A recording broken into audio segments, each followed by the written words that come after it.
¿Tan infeliz estás? Entonces vete, dijo mi padre. Tras cubrir $13,000 en cuentas, comida y arreglos, me arrebataron mi hogar. Mi hermana se quedó con mi cuarto. Mis padres, con mi tranquilidad. Pedí solo una semana a solas. Mi madre se burló. ¡Qué egoísta! Esa noche, hice las maletas. Al amanecer, firmé la cesión, y los cerrajeros llegaron antes del desayuno. Mi nombre es Iván. Tengo 29 años. Hasta hace poco, creía tener muy claras mis nociones sobre los límites personales. Fui el primero de mi familia en comprar una casa. Un pequeño hogar de 2 habitaciones, ubicado al borde de un barrio tranquilo. Nada ostentoso. Era modesta, cómoda, pero mía. Luego de años trabajando en soporte técnico durante el día y tomando proyectos freelance por las noches, por fin había reunido lo suficiente para pagar el anticipo. Aquel lugar representaba para mí un nuevo comienzo. Y durante los primeros meses, eso fue exactamente lo que obtuve. Todo cambió el día en que mi hermana se presentó en el porche, con una maleta en una mano y el rímel corrido por el rostro. Claudia,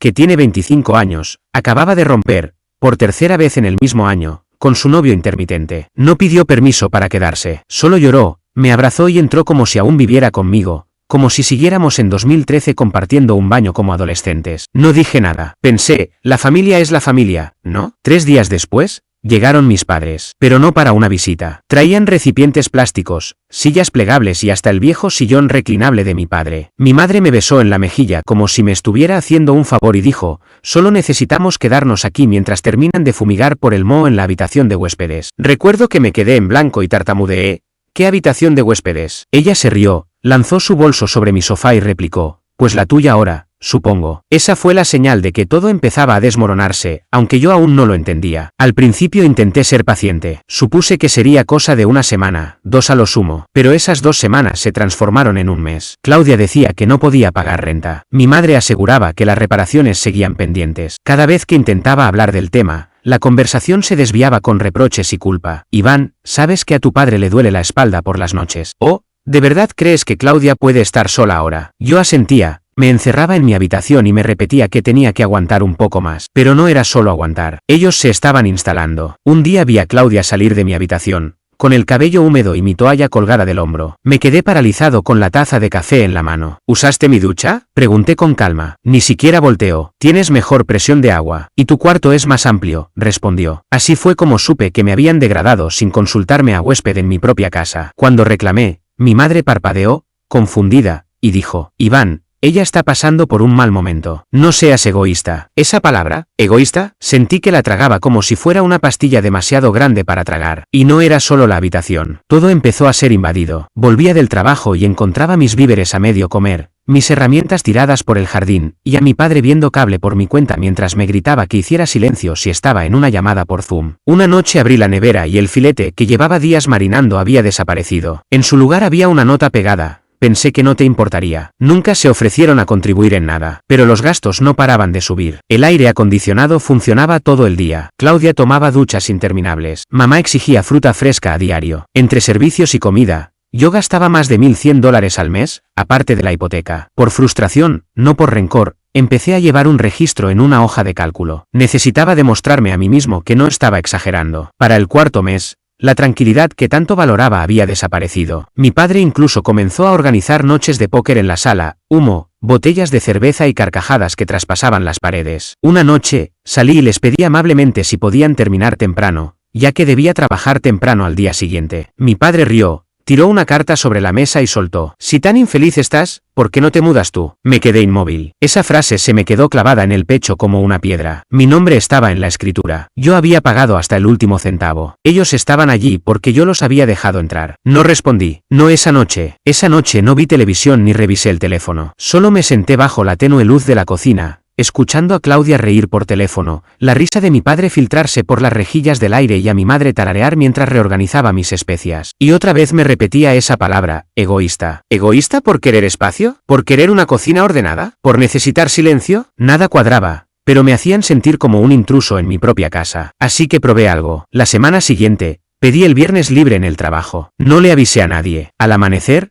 salí y conduje por la costa. Me senté en un café frente a la playa y pasé el día viendo las olas romper. No envié mensajes, no respondí llamadas, solo silencio. Cuando regresé por la noche, nadie siquiera se había dado cuenta de que me había ido. Pero el salón estaba hecho un desastre. Los amigos de mi padre habían vuelto. Y Claudia, claro, Había dejado una pila de ropa en mi silla de escritorio. Esperé un momento tranquilo y les hablé con toda la paciencia que pude fingir. ¿Sería posible que tuviera una sola semana solo? ¿Solo una? ¿Puede ser? Mi madre soltó una carcajada antes de que pudiera terminar. Iván, estás exagerando. Actúas como si no fuéramos tu familia. Desde el pasillo, Claudia agregó, ¿por qué eres tan raro con lo del espacio? Y mi padre, sin despegar los ojos del televisor, si estás tan miserable, haz las maletas. Así lo hice. Esa misma noche, empacando en silencio, solo una bolsa de mano. Lo esencial, portátil, pasaporte, certificado de nacimiento, algo de ropa. Incluso me aseguré de recoger la llave de repuesto que tenía escondida bajo el porche trasero, una que ellos no conocían. Cerré la puerta y me senté en el coche un largo rato. No estaba enojado, solo claro. A la mañana siguiente firmé los papeles. Ya lo había investigado semanas atrás, por si acaso. No vendí la casa. La coloqué en un fideicomiso a mi nombre, con acceso restringido. También contraté cerrajeros, pagando extra por servicio urgente. Llegaron poco después de las 6 de la mañana. Cuando escuché el primer clic de las cerraduras nuevas, revisé el móvil. 6 llamadas perdidas. 3 mensajes de voz. Un mensaje de Claudia, ¿dónde estás? La llave no funciona. Solo miré la pantalla mientras el cerrajero me entregaba el nuevo juego de llaves. Las metí en el bolsillo, agradecí y me alejé sin mirar atrás. Había reservado un Airbnb por 2 semanas, cerca del mar. Espacio minimalista. Paredes blancas, ventanales enormes y más silencio del que había tenido en meses. Durante la primera hora, ni siquiera desempacé. Me recosté sobre la cama, mirando el techo, dejando que el silencio llenara cada rincón. No era paz todavía, pero era lo más cercano que había sentido en mucho tiempo. Alrededor del mediodía, el teléfono empezó a vibrar sin parar. Claudia escribió, ¿de verdad cambiaste las cerraduras? Mi padre, llámame ahora. Mi madre, Iván, esto no tiene gracia. Apagué el sonido. Giré el teléfono boca abajo y no respondí. Para las 3 de la tarde, los mensajes comenzaron a escalar. El grupo familiar estalló. Mi padre, ¿dónde está la llave? Claudia, deja de actuar como si esta casa fuera tu castillo personal. Mi madre, somos familia, Iván. Las familias no se tratan así. Tampoco las familias invaden tu espacio y manipulan tus emociones hasta que dudas de ti mismo. Pero no respondí eso. De hecho, no respondí nada. Por primera vez, decidí dejar que enfrentaran su propio desconcierto en el vacío donde antes solían encontrar mis respuestas. Porque eso era lo único que nunca me había atrevido a hacer, dejarlos con ellos mismos. Casi al anochecer, el celular volvió a sonar. Era un tono distinto. El nombre de mi madre apareció en la pantalla, y por el tipo de mensajes previos, supe que su frustración ya se estaba transformando en algo más. Tal vez miedo, o al menos una incomodidad seria. Me escribió, ¿dónde estás? ¿Podemos hablar? Estás siendo cruel. Respiré hondo y le escribí solo 3 palabras. Necesito espacio. Sin explicación, sin disculpa. Pasaron 5 minutos, luego 10. Y entonces llegó otro mensaje. Iván, no podemos entrar. Estamos afuera. No respondí. Me limité a mirar por la ventana mientras el sol se ocultaba sobre el mar,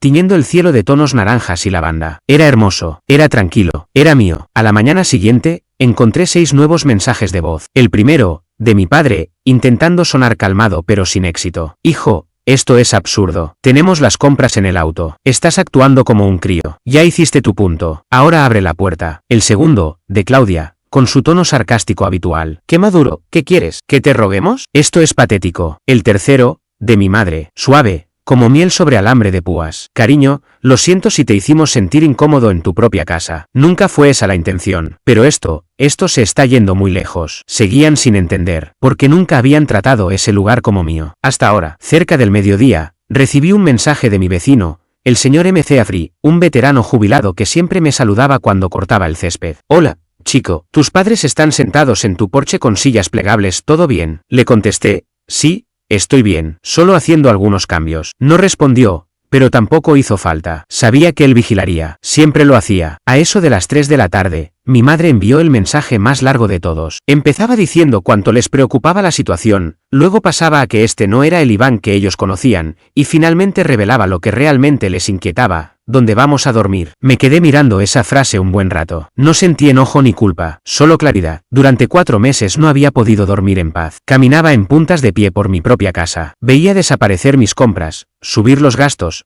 desvanecerse mi tranquilidad. Me dejé desgastar hasta convertirme en una sombra de mí mismo, agotado, tenso, rendido. Y ahora, por primera vez, los incómodos eran ellos. No sabían dónde encajaban, ni cómo resolverlo. Tenían que quedarse con esa incertidumbre, como yo lo hice durante meses. No respondí, silencié las notificaciones, preparé la cena solo para mí, por primera vez en años. Incluso sonreí al notar que, por fin, podía usar la cocina sin que alguien rondara preguntando si compré leche de avena o de almendras, o si había visto su sushi sobrante. El apartamento tenía un pequeño balcón con vista al mar. Me senté allí, con una bebida caliente entre las manos, el teléfono apagado a mi lado, y me di cuenta de algo más. Ya no estaba enojado. Estaba agotado. Había terminado. Terminé de ser la red de contención, de ser el plan B, de sentirme culpable por querer tranquilidad. A la mañana siguiente, llamé a mi abogado. Conversamos sobre la estructura legal, el fideicomiso, el proceso de desalojo. Porque sí, a pesar de los mensajes y las llamadas histéricas que llegaron después, yo conocía mis derechos. Ellos no eran inquilinos, no estaban en el título de propiedad, eran invitados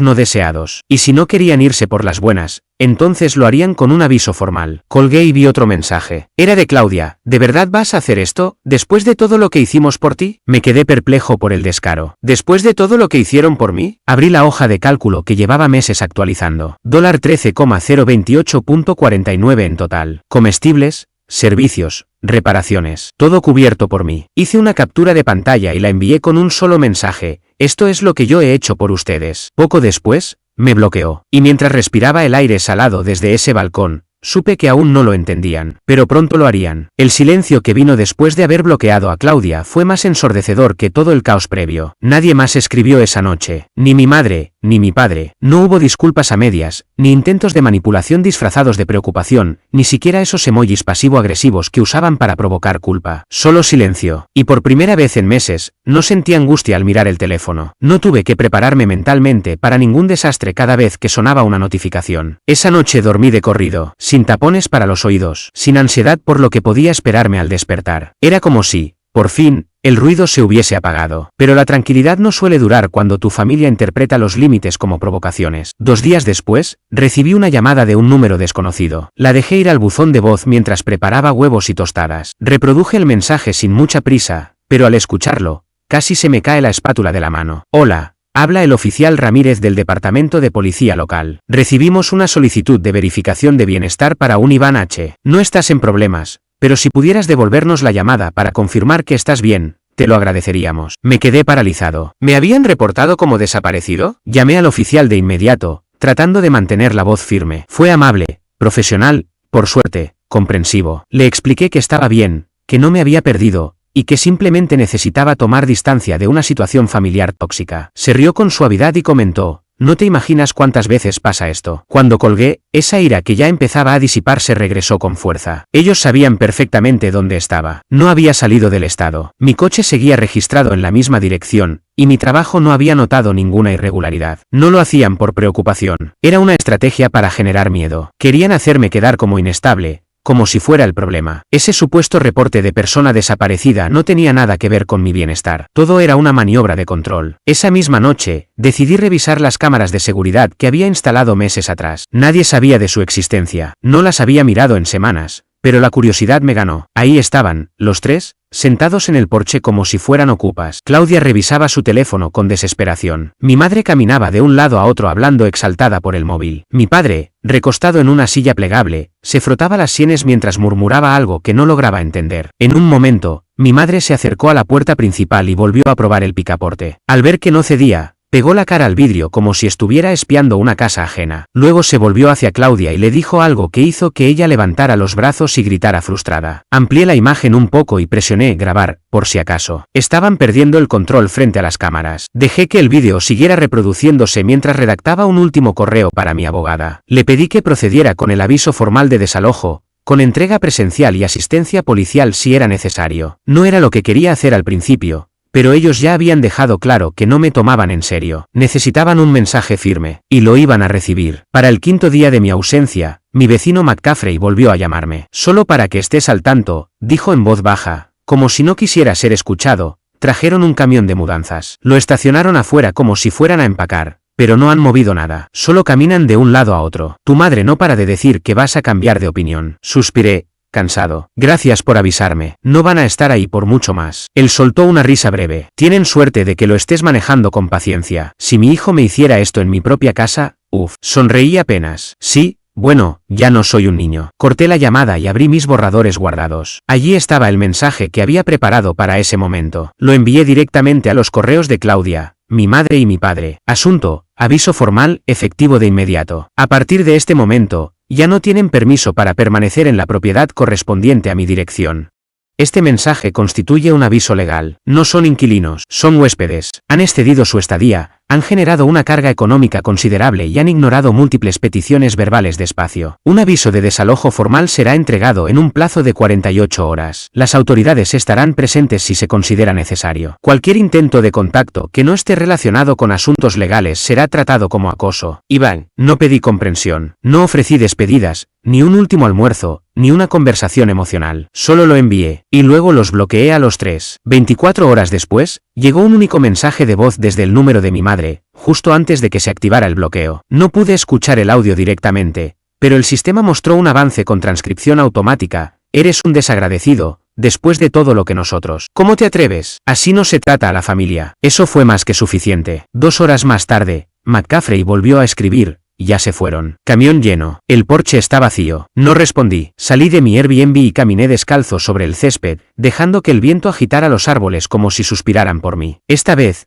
el silencio no estaba solo a mi alrededor. Ahora también estaba dentro de mí. Sentía que algo en mí había cambiado, pero sabía que la tormenta aún no se había disipado del todo. Faltaba una última pieza para cerrar el ciclo, y no apareció sino hasta unas 2 semanas después. Para entonces, ya había regresado a mi casa, no con ánimo de victoria, sino porque no tenía alternativa. El Airbnb en el que me estaba quedando era tranquilo, sí, pero no era mi hogar. Después de todo lo vivido, lo único que quería era recuperar mi espacio, tal como lo concebí, limpio, silencioso, solo mío. Aquella mañana, al estacionar en el camino de entrada, sentí como si volviera a una escena del crimen ya borrada. Todo parecía estar en orden, pero en el ambiente aún flotaba el rastro sutil de una invasión. La puerta de entrada tenía una marca tenue en el vidrio, justo donde mi madre había apoyado la cara para espiar hacia adentro. El césped crecía desordenado, y el contenedor de reciclaje estaba repleto de envases de comida rápida. Ni siquiera se habían tomado la molestia de sacar la basura al irse. Una despedida descuidada, supongo. Dentro, la casa tenía un olor extraño, a café viejo, ambientador de lavanda y algo metálico que no logré identificar. Pasé horas limpiando cada rincón, lavando la ropa de cama, sacando 3 bolsas repletas de cosas olvidadas que terminé dejando en la acera. Al final del día, me dolía todo el cuerpo, pero al menos el lugar volvía a parecer mío. Una página en blanco. Y justo cuando me sentaba a cenar, la primera comida tranquila en esa cocina desde febrero, recibí una notificación del juzgado local. Estado de la orden de desalojo, cerrado. Los ocupantes abandonaron voluntariamente. No se requiere comparecencia. Así de simple. Sin dramatismos, sin juicios, solo un comprobante digital confirmando que la tormenta había quedado atrás. O eso pensé. 3 días después, llegó a mi buzón un sobre grueso, de color crema, sin remitente. Dentro, una hoja doblada con mi nombre en la parte superior. Sin saludo, solo la letra inconfundible de mi madre. Iván, espero que estés satisfecho con lo que has hecho. Has humillado a tu familia, traicionado nuestra confianza y nos trataste como delincuentes por simplemente necesitar ayuda. No entendemos cómo pudiste volverte tan frío. Tu padre está destrozado. Claudia no ha salido de su habitación en días. ¿Te importa siquiera? Todo lo que siempre quisimos fue estar cerca de ti. Pero claramente has tomado una decisión. Espero que tu silencio te dé consuelo. Espero que tu casa vacía te mantenga caliente por las noches. Te criamos mejor que esto. No imaginábamos cuánto nos despreciabas hasta ahora. No respondas. Te daremos tu espacio. No había firma, ni un con cariño, mamá, solo rencor, doblado con pulcritud en papel caro. La leí una vez, luego otra, y entonces me reí. No fue una risa sarcástica ni amarga, fue suave, casi con compasión, porque, incluso ahora, seguían sin entender. No los había apartado por odio, no los había cerrado fuera por rencor. Lo hice porque por fin comprendí lo que significaba tener límites, porque después de tanto tiempo, meses,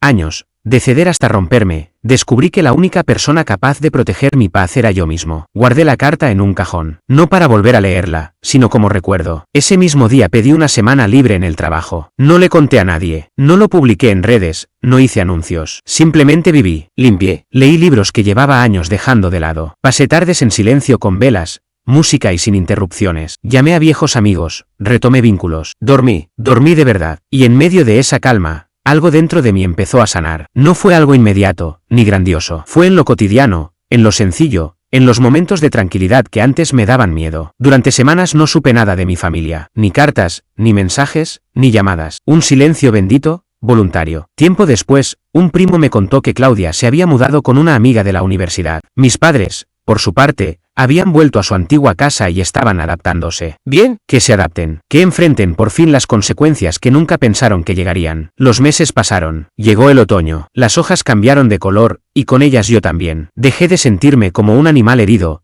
y empecé a verme como un hombre que había recuperado el control de su vida. Planté flores nuevas en el jardín. Compré un sofá usado que no olía a tabaco. Incluso retomé el dibujo, algo que no hacía desde la secundaria. A finales de octubre, poco antes de mi cumpleaños número 30, recibí otro sobre. Esta vez con remitente, mis padres. Me quedé mirándolo largo rato. Pensé en tirarlo sin abrirlo, pero la curiosidad me ganó. No era una carta esta vez, sino una tarjeta. Feliz 30 cumpleaños, hijo. Esperamos que estés bien. Te extrañamos. Si estás dispuesto a hablar, nos gustaría pasar a verte. Solo para conversar. Sin presión. Con cariño, mamá y papá. Sin chantajes. Sin culpa. Solo una rama de olivo. Dejé la tarjeta en la encimera de la cocina y la observé por un buen rato. No llamé, no escribí, pero tampoco dije que no. En vez de eso, salí a caminar. Lento, sin rumbo. Pensé en la versión de mí que existía a principios de año. Ese que siempre cedía cuando se lo pedían. Que tragaba su enojo. Que confundía sacrificio con amor y silencio con respeto. Y luego pensé en quién soy ahora. Alguien que reconoce su valor. Que se ganó su tranquilidad. Que no tiene miedo de alejarse, incluso si eso significa tomar distancia de su propia familia. Cuando regresé, encendí una vela, me serví una copa y me senté en el sofá de mi casa, limpia, tranquila, mía. Solo, sí, pero sin sentirme solo. Y entonces lo entendí. Esto no era venganza, era recuperación. Y no pensaba volver atrás. Por nadie, nunca más.